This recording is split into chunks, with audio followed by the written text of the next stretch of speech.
বিসমিল্লাহির রহমানির রহিম। প্রিয় সাংবাদিকবৃন্দ, আসসালামু আলাইকুম। এখানে উপস্থিত হওয়ার জন্য আপনাদের সবাইকে জানাচ্ছি আন্তরিক ধন্যবাদ ও শুভেচ্ছা। 5ই আগস্ট ছাত্র জনতার অভূতপূর্ব অভ্যুত্থানের স্বৈরাচার পতন হয়েছে।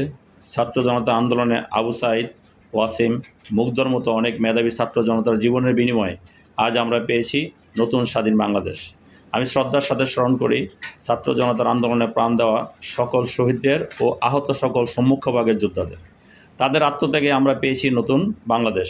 আমি আরও স্মরণ করতে চাই গত 1.5 যুগ ধরে চলমান স্বৈরাচার বিরোধী আন্দোলনে নিহত ও গুম হওয়া বিএনপি হাজারো নেতাকর্মীদের। তারা জীবন দিয়ে এই আন্দোলনের পটভূমি রচনা করে গেছেন। প্রিয় সাংবাদিক বন্ধুরা, জুলাইয়ে ছাত্র জনতার আন্দোলনের ছাত্রদের পাশাপাশি আমাদের নেতাকর্মীদের ব্যাপকভাবে অংশগ্রহণ করে আন্দোলন চলাকালে গত 18 জুলাই উত্তরা থেকে ডিবি পুলিশ আমাকে গ্রেপ্তার করে নির্মমভাবে অত্যাচার করে। তীব্র আন্দোলনের মুখে হাসিনা পালিয়ে যাওয়ার পর 6ই আগস্ট আমি মুক্তি লাভ করি।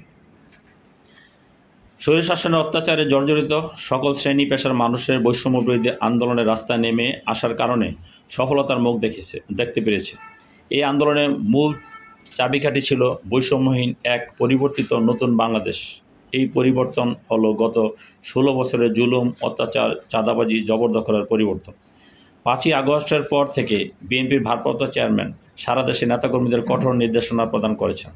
আপনারা লক্ষ্য করে থাকবেন, যারা এই নির্দেশনা অমান্য করে অসাধু কার্যে লিপ্ত হয়েছে তাদেরকে দলীয়ভাবে বহিষ্কার, পদস্থগিত, কমিটি বাতিল সহ নানা রকম সাংগঠনিক শাস্তি প্রদান করা হয়েছে এবং তা চলমান রয়েছে।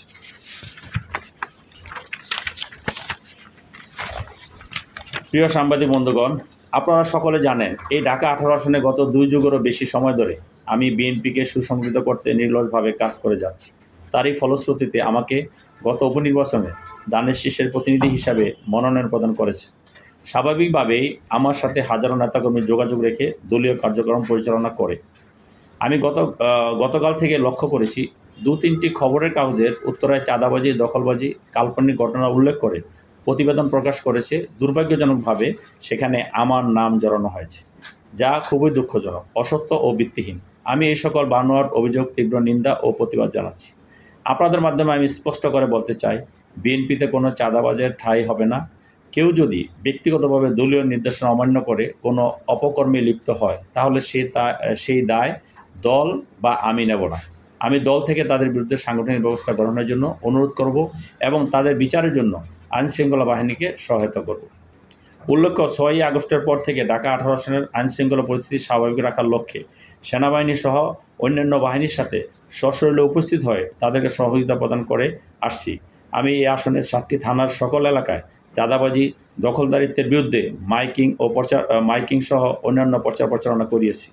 আপনারা লক্ষ্য করে দেখবেন, আমার সামাজিক যোগাযোগ মাধ্যমে একাধিকবার নেতাকর্মীদের সোচ্চার করেছি এবং জনসাধারণের সেনা ক্যাম্পে অভিযোগ নাম্বার পর্যন্ত প্রদান করেছি। প্রিয় সাংবাদিকগণ, উত্তরস্থ আবদুল্লাপুর প্রাণের বাংলাদেশ নামক পত্রিকা অফিস উচ্ছেদ ও লুটতরাজে যে অভিযোগ আনা হয়েছে সে বিষয়টি আমি মোটেও অবগত ছিলাম না। আমি উক্ত ঘটনা জানার পর অভিযোগকারী পত্রিকার ভারপ্রাপ্ত সম্পাদক ও অভিযুক্ত মিলনকে ডেকে এনে বিষয়টি জানার চেষ্টা করি। পরবর্তীতে আমি খবর পাই তারা নিজেরাই দুপক্ষে বসে বিষয়টি মীমাংসা করেছে। উল্লেখ্য, ওই অফিসটি দীর্ঘদিন বিএনপির স্থানীয় কার্যালয় হিসাবে পরিচিত ছিল। এরপর আওয়ামী লীগ ক্ষমতা আসার পর সেটি দখল করে তারা আওয়ামী লীগ কার্যালয় হিসাবে ব্যবহার করে। 5ই আগস্ট যখন পট পরিবর্তন হয় তারপরে আমি শুনেছি আমাদের এই মামুন ভাই, সম্পাদক, উনি বলেছে যে 5ই আগস্টের পরে তাদের কোনো অফিস নেই, সেই জন্য নাকি তারা ওখানে বসেছিল। তো সেটা তো আমার জানার কথা না বা আমি জানিও না। তো তারপরে নাকি সেখানে যা হয়েছে তারপরের ঘটনা, এটা বিএনপির অফিস ছিল, আওয়ামী লীগ দখল করেছে। 5ই আগস্টে খালি হয়েছে, সেখানে তারা বসেছিল। যাই হোক, ওটা আমি বলবো। আমার প্রাণের পত্রিকার প্রতিনিধির কাছে জানতে পারি গত 5ই আগস্টে উক্ত অফিসটি তারা ব্যবহার করা শুরু করেছিল। এটা মামুন ভাই আমাকে বলেছে। বন্ধুরা, ভবিষ্যতে আমার সংক্রান্ত কোনো প্রকাশ সংবাদ প্রচারের পূর্বে সেটার সত্যতা যাচাই করে নেওয়ার জন্য আপনাদের নিকট বিনীত অনুরোধ রইল। আপনারা নিশ্চয়ই জানেন, কোনো ব্যক্তির বিরুদ্ধে অসত্য সংবাদ প্রচার করলে তা ব্যক্তিগতভাবে ও সামাজিকভাবে মর্যাদাহানি হয়। প্রিয় সাংবাদিক বন্ধুরা, আপনাদের মাধ্যমে আমি আবারও দ্ব্যর্থহীন ভাষায় বলতে চাই, সাংগঠনিকভাবে আমার দল ও ব্যক্তিগতভাবে আমি সকল প্রকার অন্যায়, অপকর্ম, চাঁদাবাজি, দখলবাজির বিরুদ্ধে জিরো টলারেন্স নীতি অবলম্বন করি।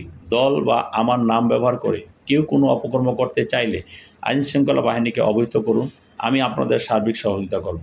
আমি আপনাদের মাধ্যমে ঢাকা 18 আসনবাসীকে নিশ্চিত করতে চাই, ঢাকা 18 আসন হবে মাদক, চাঁদাবাজি ও দখলবাজি ও দুর্নীতিমুক্ত। আপনাদের মূল্যবান সময়ের জন্য ধন্যবাদ। বাংলাদেশ জিন্দাবাদ।